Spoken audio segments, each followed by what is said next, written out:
When a group of friends break into the school at night to have fun, a mysterious creature locks them in and begins to hunt them down one by one, turning their night of fun into a terrifying fight for survival.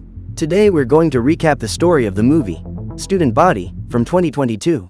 At a high school in the United States, a smart girl named Jane arrives late for math class.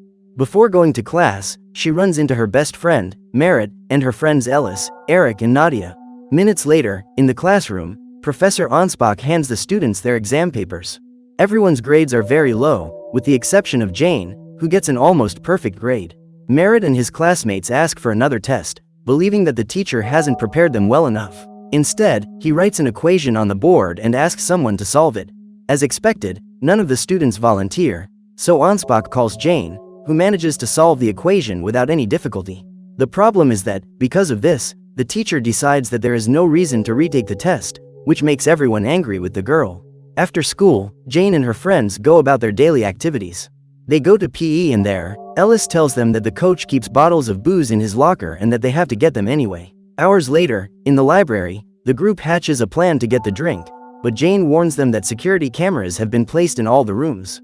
While they think of another solution, her friends ask her to talk to her math teacher. They tell her that she has to take another test, otherwise this low grade will prevent her from getting into good colleges. Unsure, Jane agrees and goes to Onspach's classroom. She tries to convince him to change his mind, but the teacher questions why the girl didn't get the highest mark. Before she can explain, he tells her that he knows she made a mistake on purpose because of her friends. Suddenly, the teacher's posture changes completely and he grabs her backpack and throws it on the floor, knocking over her notebook and pencils. If that wasn't enough, he raises his voice and scolds the girl for wasting her intelligence, while defending his colleagues who are a bad influence on her. Faced with the teacher's sudden attitude, Jane leaves the room and goes out into the garden, completely frightened. Hours later, she goes to talk to the principal of the school to denounce Onspach's conduct. However, the principal doesn't take the student's words seriously and even questions her for her attitude. At this point, Merritt comes to her defense and threatens to leave the school if the principal doesn't take action. The guy then decides to listen to Jane, and after hearing the whole story, he suspends Professor Onspach from his classes. Although the problem has been resolved, Jane is worried that the teacher might do something against her, but Merritt insists that she has nothing to worry about. With the week drawing to a close, Jane and her friends go to watch a soccer match. At the game, the school's girls' team, led by Nadia, loses against a rival school. With the match over, everyone is about to leave, until Jane notices that the guy disguised as the school mascot starts to stare at her. The girl gets nervous, but the guy removes his costume mask and reveals that he is Brody, one of the school's students. Brody then finds Nadia and starts insulting her for losing the game. Nadia returns the taunts, but the bully pushes her and she falls to the ground. Seeing this, Eric becomes enraged and lunges at Brody, but he responds by punching him right in the eye. Despite this blow, Eric recovers and finds his friends in front of the school. With no one around, the five of them decide to go in and put their plan to get the bottles of booze into practice. Jane heads for the security room. Inside, she finds the computer that controls the cameras and begins to deactivate them. However, without her realizing it, one of them shows an unknown person walking through the school corridors. Without noticing their presence, Jane finally disables all the cameras, leaving the way clear for the group to proceed with their plan. Meanwhile, Merritt and the others arrive at the PE teacher's office and look for the drinks. Suddenly, the lights go out, but it's only Nadia, who has just arrived and tried to scare them. After that, Ellis finds a key in the teacher's desk and opens the drawer in search of his prize. To everyone's surprise, they find only one bottle, with a note from Brody. The young man had arrived before them and taken 7 of the bottles, leaving only one as a consolation prize for whoever found it. Even with just one bottle of booze, the group takes the opportunity to have some fun inside the school. After a while, they start talking about who they would eliminate if they were paid to do so. Most of them talk about a teacher or relative, but when it's Jane's turn, the girl is uncomfortable with the question because she doesn't like violence. Ellis asks everyone to leave her alone and then they decide to continue the evening in the school swimming pool. While everyone is in the water, Jane isolates herself in the corner, which attracts Ellis' attention. Noticing this, Merritt becomes jealous and tries to attract the young man, but to no avail. Because of this, she gets angry and leaves, without realizing that, on the checkered wall next to her, the shadow of an unknown man is watching everyone. Meanwhile, Eric and Nadia take a dip in the pool and start to get closer to each other. The girl is happy that he's defending her against Brody, but before she can show her feelings for him, Eric gets sick and runs to the bathroom. When he gets there, Eric starts to feel very sick and kneels down in front of the toilet. Unbeknownst to him, someone in the corridor next door is watching and starts to approach him. The mysterious guy is dressed as the school mascot and is holding a sledgehammer in one hand. Finally, he reaches the box where the young man is standing and then raises the tool and strikes Eric. Back at the pool, everyone notices that their friend is taking too long to come back. Nadia gets worried and goes to the bathroom to look for him. When she gets there, she finds Eric's body, completely destroyed, and screams with panic. His friends rush over and find Nadia in a state of shock. Ellis goes to see what has happened and finds his friend lifeless. As they are overcome with fear, the young people in the group try to understand why this has happened and who is responsible for it. They suspect that the perpetrator may be Brody, since he had entered the school before them. Regardless of who did it, they try to call for help on their cell phones, but there is no signal available and the Wi-Fi is disconnected. Jane tries to activate the fire alarm, but it doesn't work either. With no other choice, Merritt tells them to get out of there as soon as possible. Everyone runs towards the school exit, only to discover that the door is electronically locked. Just then, loud banging is heard from inside the school. Frightened by this, the four decide to look for another way out and make their way to the carpentry room. Inside, Nadia takes a crowbar and tries to break the windows, but they are made of very strong safety glass. What's more, Ellis says that the cleaning staff won't arrive at the school until the next morning. Faced with this chaotic scenario, the group realizes that they must survive the night until help arrives. Jane suggests that they stay in the room until dawn, but Nadia convinces the others to look for a way out. Ellis and Merritt agree and Jane is forced to go along. The group picks up tools to use as improvised weapons and after that, they make their way through the endless corridors of the school. They arrive at the library and from there go to the cafeteria, but as expected, all the doors are locked. The group continues to explore the school and reaches the kitchen. Nadia goes ahead and finds a human-shaped shadow in the window of a room on the other side. The girl gathers up all her courage and enters the room to see who it is, only to find a coat hanging there.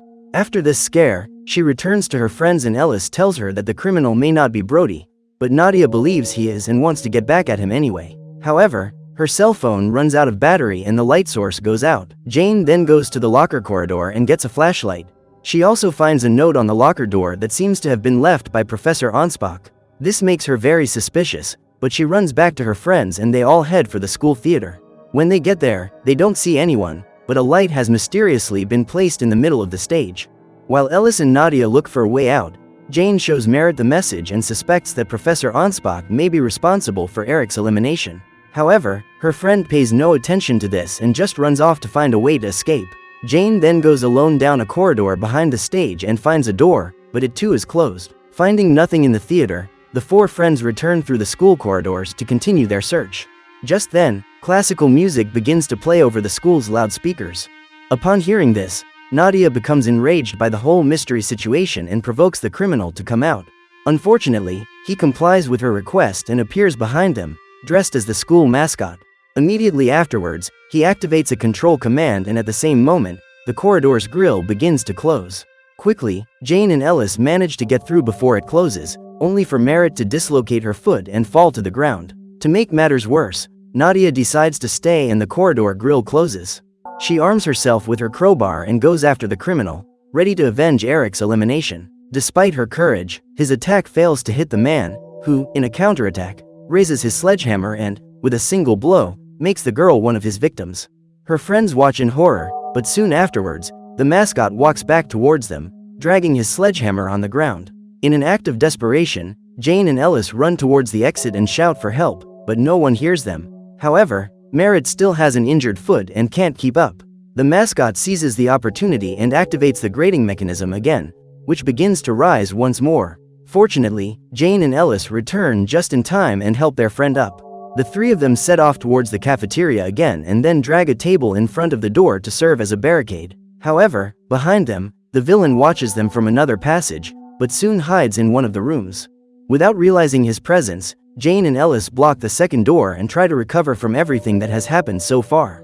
While the young man washes his face and deals with Nadia's perishment, Jane talks to Merritt about their old friendship, but the girl doesn't want to hear any more about it and sends her away. Hurt, Jane goes into a dark room, where she finds several photos of other students.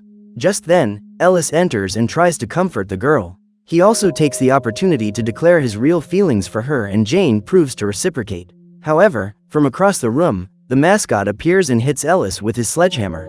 The blow was so strong that Ellis' blood covers the girl's eyes and she is shocked and stunned. However, when she wipes her eyes and sees the young man's lifeless body, she becomes enraged. The criminal calls her name, but she doesn't care and uses a screwdriver to pierce the man's stomach. As he screams in pain, she takes the opportunity to escape. Seconds later, Merritt tries to get up and finds her friend, completely covered in blood. With no time to explain what happened, she pushes aside the table blocking the door and the two run into the corridor. Just then the villain appears behind them, but he can't run any faster due to his injury. The two take advantage of this and run as fast as they can to a door, which leads to the stairs. With no time to lose, Jane uses the screwdriver again and pushes it against the gap in the door. Thanks to this, the door gets stuck and the man can't open it, even with all his strength. Jane then carries Merritt up the stairs until the two arrive at the school library. After catching their breath, Merritt asks what happened to Ellis. Jane doesn't have the strength to answer, but her friend soon understands what has happened and begins to blame her for everything. What's more, she exposes all her hurt and envy for the girl, who has always been the model her mother wanted Merritt to follow. The argument intensifies when she tries to expose her value, while at the same time she begins to belittle Jane, saying that she is insignificant, weak and worthless. Upon hearing these harsh words, Jane becomes angry and starts to push the girl. However, her anger gets out of control and she pushes Merritt off the ledge, which causes the girl to fall from the second floor onto a table. Seeing that she had taken the life of her own friend, Jane was shocked. Suddenly, she realizes that someone is watching her from the window on the other side. The girl decides to follow the light and finds Professor Onspach's office, who is waiting for her at his desk. He then reveals that he did all this so that the girl could get rid of the bad company of her friends. His goal was always for the girl to make the most of her potential, even though she rejected it in favor of her colleagues. Because of this, as well as eliminating them, he manipulated events so that, in the end, Jane would take action herself, which led the girl to eliminate her best friend. Finally, the teacher reaches into his desk drawer for one of the pencils that the girl dropped when he threw her backpack on the floor. He says that if she thanks him, he will give her the pencil back, as a symbol that she has accepted his help to become a better person. Jane accepts the offer and takes the pencil from the teacher's hand, but at the same moment, sticks it in his left eye. The girl then takes the opportunity to grab the school keys from the desk. She tries to run away, but the teacher, even though his eye is injured, manages to grab her leg and sticks the pencil in her. Jane is injured, but still manages to kick him with her other leg and escapes. Because of her injury, the girl limps through the corridors in search of a way out. She finally reaches the main gate and tests the keys to see which one opens the door. After several attempts, she chooses the right key and manages to leave the school. When she arrives in the garden, her cell phone finally finds a signal and she tries to call her mother. However, the teacher appears right behind her, grabs her and stomps on her cell phone. The villain manages to pin her to the ground, but Jane strikes back with her pencil and sticks it right into the wound she had made in his stomach. The teacher can't stand the pain and releases the girl, who flees into the woods outside the school. When she gets there, Jane manages to climb one of the trees and hides in one of its branches. Seconds later, she hears the whistles of the professor, who searches the forest for the girl while dragging his sledgehammer. To his misfortune, the man didn't realize that the girl was hiding among the trees. Jane doesn't think twice and jumps towards Onspach, who is knocked to the ground. He tries to resist, but the girl sticks her finger into the teacher's wounded eye, which screams from the terrible pain. Seeing that she doesn't have enough strength to stop him on her own, Jane grabs his sledgehammer and prepares to attack. The teacher tries to beg for mercy, but the young woman decides to put an end to it and hits him over the head with the weapon. Not satisfied, Jane begins to strike several blows at the villain, who is completely finished off. Drenched in the blood of her enemy, the girl finally stops attacking and catches her breath after a night of extreme terror. The next morning, one of the residents runs down the road when he finds a car stopped. Inside is Brody, who has fallen asleep after spending all night drinking the bottle he stole from the teacher's room. While he's recovering from his hangover, something catches his eye in the car's rear-view mirror. Near him, the man who was running and another neighbor appear, who are also looking in the same direction as the young man. The three of them observe Jane, who is walking along the road, dragging her sledgehammer along the ground and covered in blood. So what did you think of this movie? Leave it in the comments below. And if you liked the video, like and subscribe for more movie recaps. See you next time.